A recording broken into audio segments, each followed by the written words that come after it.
une pièce mais particulièrement chère, et comment elle fait écho dans la deuxième série, c'est la pièce qui renvoie à Arthur Rimbaud.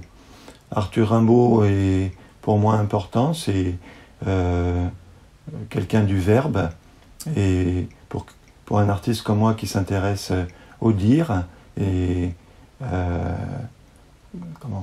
au matériel du dire, c'est-à-dire les mots, les lettres, Arthur Rimbaud a une prégnance très particulière, et en particulier son poème Voyelles, qu'il écrit lorsqu'il a 17 ans, et où il va mettre en écho les différentes voyelles qu'il va associer à des couleurs. Alors, on dit, mais rien n'est prouvé, que cette association renverrait à des souvenirs de Rimbaud dans sa petite enfance, où il aurait appris à lire avec Vitaly Rimbaud, sa maman, et où les lettres étaient colorées, et donc ce serait un peu un écho de souvenirs d'enfance.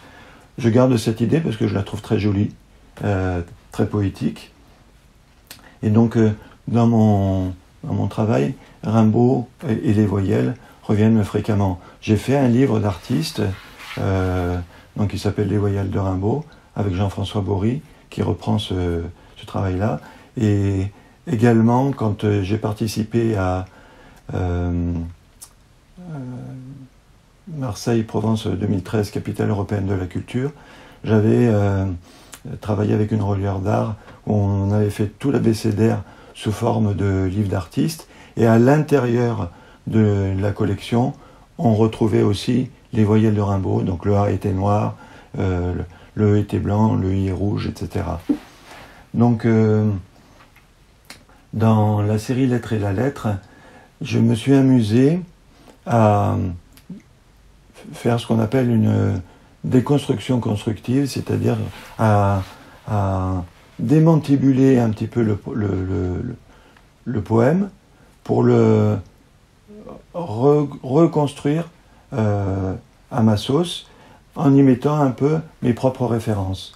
Donc, dans le poème de Rimbaud, comme je l'ai dit, chaque voyelle a une couleur.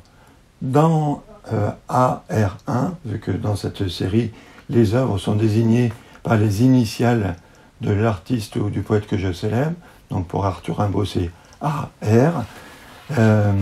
les voyelles ont perdu leur couleur et sont achromes. Donc là, c'est un petit clin d'œil à Piero Manzoni.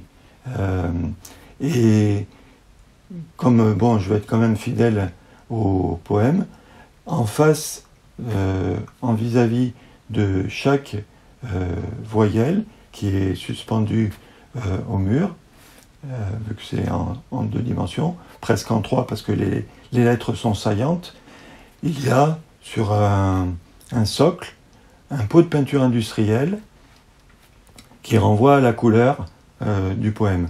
Pourquoi un pot de peinture industrielle ? Parce que là, je voulais ne pas mettre ma subjectivité et être très fidèle au poème, donc juste à la couleur qui était désignée. Je ne suis pas un artiste de la touche, moi je suis plutôt un artiste de la pensée, du sens. Donc cette pièce AR1 a un écho dans l'autre série, donc dans Savoir-faire et faire savoir, et elle va s'appeler Voix, elle. Donc là, dans tout mon travail, il y a un jeu par homophonie et par polysémie avec les mots et avec leurs possibles. Donc là, j'ai décomposé par voyelle, par syllabe, pardon, et dans la mesure où la première syllabe c'est voix, il m'a semblé intéressant de travailler avec le son. Et donc je me suis associé à un musicien, un créateur qui est lui-même ingénieur du son, qui est professeur ici à l'ISEM, qui est une école multimédia à Toulon. Et donc il s'appelle Franck Lovisolo, qui m'a fait une création sonore spécifique qui est composée avec du numérique et avec des voix humaines, et où donc le poème de Rimbaud prend une certaine spatialité. Alors spatialité parce que l'œuvre est en 3 dimensions, et puis spatialité parce que justement le son va venir se rajouter comme un matériau à part entière. Et donc le spectateur va être dans un